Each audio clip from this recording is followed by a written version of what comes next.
Nitwa Dr. Ntegeyibizaza Samson, nkaba ndi umukozi wa RAB ushinzwe gukurikirana indwara z'amatungo ku rwego rw'igihugu.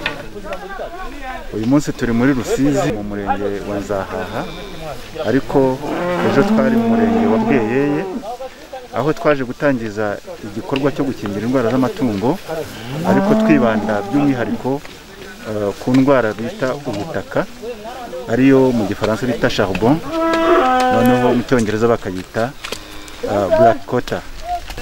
Iyi gahunda rero nubwo twaje gutangiriza ku ndwara y'ubutaka ariyo charbon cyangwa black quarter, ariko ubundi iri mu rwego rwo gushyira mu bikorwa gahunda rusange RAB ishyiraho cyangwa yashyizeho kandi ibaho buri mwaka, yo kugira ngo gahunda zo gukingira zijye zikorerwa rimwe mu gihugu.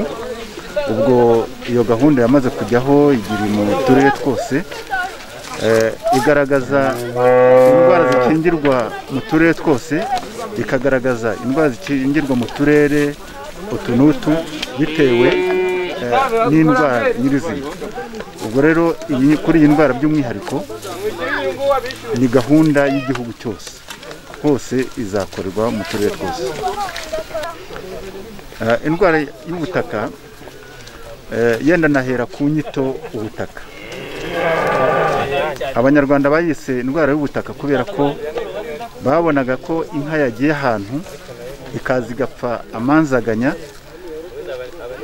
nta kintu hari irwaye, bugacya bagasanga yapfuye, bakaba bati yenda igomba kuba ari ubutaka bw'ahangaha yiriwe bufite ibibazo cyangwa se burozi cyangwa ariho bayirogeye.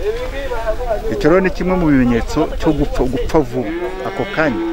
Ukuvuga ngo inka yatashye ari nzima, ariko barakeye mu gitondo basanze inka yapfuye. Hari ibimenyetso rero bigaragara ku mubiri w'iyo nka irwaye ubutaka. Tugiye ku nka nzima, ugize nk'amahirwe asanga uzatanze yapfuye, nk'uko kenshi dukunda kubibona, usanga ifite umuriro mwinshi, kuvuga ikiri nzima usanga ari inka ifite umuriro mwinshi cyane. Hanyuma mu migendere yayo ugasanga iri kugenda icumbagira. Ibyo ni byo bimenyetso byonyine bigaragara ku maso. Ariko noneho iyo yapfuye niho ibimenyetso byo simusiga bigaragara neza, kubera ko usanga umubiri mbese irabyimba, usanga yabyimbye. Ni ukuvuga ngo hagati y'uruhu n'inyama ndetse no mu nyama nyirizina hazamo ibintu by'imyuka. Iyo myuka igatuma iyo ukoze nko ku ruhu cyangwa usanga wagira ngo uri guhonyora isashe. Icyo ngicyo ni kimwe mu bimenyetso bikomeye bigaragara ku nka yapfuye.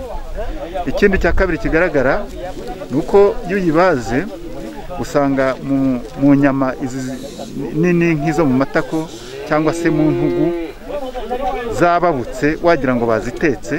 Rimwe na rimwe ugasanga zaba zimeze nk'izitetse ndetse harasa naho n'izahindutse umukara. Ikindi kimenyetso cya gatatu ku nka yapfuye, amaraso yayo aba yabaye nk'amazi atavura, kandi ubona yahindutse umukara. Hanyuma ibyo ubundi bikagaragazwa n'inyama zinyuranye ziba zababutse zo mu nda, imyijima yabyimbye. N'ibyo bimenyetso by'ingenzi bigaragara ku nka yishwe n'ubutaka. Iyo ndwara y'ubutaka iterwa n'agakoko ko mu bwoko bwa bagiteri. Hakaba rero harimo ubwoko bubiri bw'ubwo bukoko, ako twita Clostridium shoveyi. Hanyuma iyo ngiyo ikaba ari ubutaka ariko bwibasira cyane cyane amatungo.